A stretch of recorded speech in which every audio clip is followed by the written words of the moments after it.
শেখ হাসিনা কি ফেসিবাদ করেছিলেন? উনি অন্যায়ভাবে মানুষকে জেল দিয়েছিলেন, তাও রাজনৈতিক কর্তৃপক্ষকে। আর এই বর্তমান সরকার রাস্তার ফকিরকে, বস্তির মহিলাকে পর্যন্ত অন্যায়ভাবে জেলে রাখছেন এবং কোনো জামিন দিচ্ছেন না। আমার এগুলো কি শেখ হাসিনা করেছিল? না, শেখ হাসিনার চেয়ে তো বেশি করছেন আপনারা। মামলা দিচ্ছেন, বিভিন্নভাবে মানুষকে অত্যাচার করছেন এবং মানুষকে নাজেহাল করছেন এবং কণ্ঠরোধ করেছেন।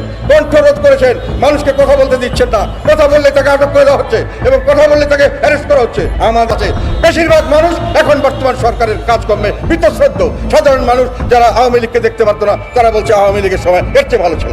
আমাদের বঙ্গবন্ধুর বাড়ি যেখানে শ্রদ্ধা জানাতে গেল ভাঙার পরে, সেটাকে আমরা মনে করছি জামাত শিবির এটাকে বাধা দিতে পারে। দেখলাম বিএনপির লোকরা বাধা দিচ্ছে। বিএনপির লোকরা দেখাতে চাচ্ছে, আমার মনে হলো যে না ভাই, আমরা কিন্তু মুক্তিযুদ্ধের পক্ষের মধ্যে নাই, আমরা তোমাদের সাথে আছি নাকি।